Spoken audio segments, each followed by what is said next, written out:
आज दिल्ली के चुनाव की घोषणा हुई है और दिल्ली के चुनाव की घोषणा जिस दिन होती है उससे पिछली रात को भारतीय जनता पार्टी की केंद्र सरकार ने जो मेरा सरकारी आवास है, जो मुख्यमंत्री आवास है, जो मुझे अलॉट हुआ है मुख्यमंत्री होने के नाते, भारतीय जनता पार्टी की केंद्र सरकार ने मुझे 3 महीने में दूसरी बार उस मुख्यमंत्री आवास से निकालकर बाहर फेंक दिया। चिट्ठी भेजकर मुख्यमंत्री आवास का अलॉटमेंट कैंसिल किया और मुख्यमंत्री आवास एक चुनी हुई सरकार की चुनी हुई मुख्यमंत्री से छीन लिया। 3 महीने पहले भी इन्होंने यही किया था।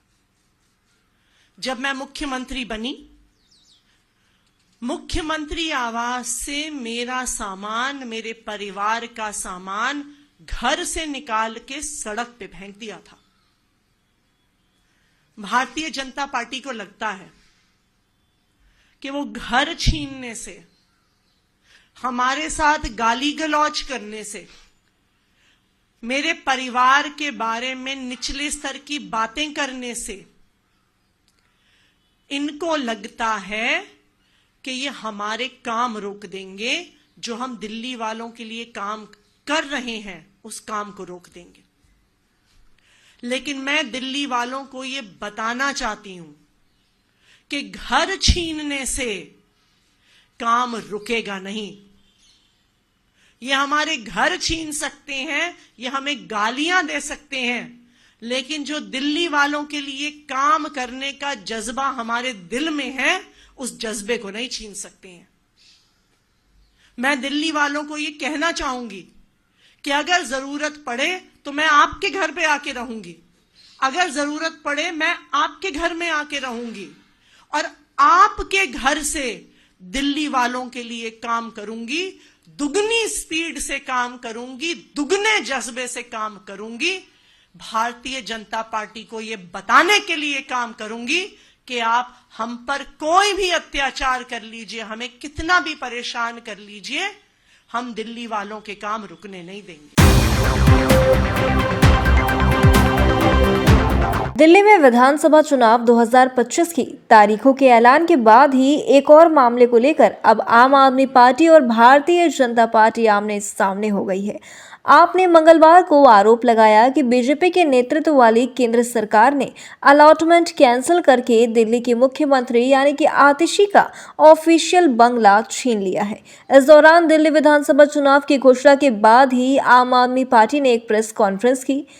आतिशी ने मंगलवार को आपके राज्यसभा सदस्य संजय सिंह और दिल्ली के मंत्री सौरभ भारद्वाज के साथ प्रेस कॉन्फ्रेंस को संबोधित किया। इसमें उन्होंने केंद्र सरकार पर सीएम का ऑफिशियल बंगला छीनने का आरोप लगाया। उन्होंने दावा किया कि बीते 3 महीने में उन्हें 2 बार बंगले से निकाला गया है। आतिशी कहती हैं कि केंद्र सरकार चाहे जो भी करे, मैं दिल्ली के लोगों के लिए काम करती रहूंगी। आधिकारिक आवास मेरे लिए मायने नहीं रखता। जरूरत पड़ने पर मैं सड़क पर भी उतरकर दिल्ली के लोगों के लिए काम करूंगी। वहीं अब दिल्ली सीएम आतिशी के लगाए गए आरोपों पर पीडब्ल्यूडी का भी बयान सामने आ गया है। सूत्रों के मुताबिक आतिशी के आरोपों पर पीडब्ल्यूडी अधिकारियों ने कहा कि मुख्यमंत्री आतिशी से 6 फ्लैग स्टाफ रोड के बंगले का ऑफर लेटर इसलिए ले लिया गया क्योंकि इसकी जांच जारी थी। बीजेपी ने केजरीवाल के सीएम रहते इस बंगले पर अनियमितता और रेनोवेशन में करोड़ों रुपए खर्च करने का आरोप लगाया है। एलजी विनय कुमार सक्सेना ने इनकी जांच के आदेश दिए थे। पीडब्ल्यूडी सूत्रों ने बताया कि इसीलिए सीएम आतिशी को 2 बंगलों का ऑफर दिया गया था, जो बंगला नंबर 2 और बंगला नंबर 115 था, जिसका ऑफर उन्हें दिया गया था। पीडब्ल्यूडी सूत्रों के मुताबिक दिल्ली के मुख्यमंत्री आतिशी को सरकारी बंगले से निकाला नहीं गया है, वो कभी इस बंगले में शिफ्ट ही नहीं हुई थी। इसके साथ ही आगे उन्होंने बताया कि आतिशी को 1 सप्ताह के भीतर घर का कब्जा लेना था। उन्होंने 3 महीने तक ऐसा नहीं किया। 6 फ्लैग स्टाफ रोड अपने निर्माण में कथित भ्रष्टाचार के लिए सीबीआई ईडी की जांच के दायरे में है, इसलिए यहां सीएम को रोकने की इजाजत नहीं दी जा सकती। जब आतिशी को सीएम हाउस अलॉट किया गया था तो एक शर्त रखी गई थी।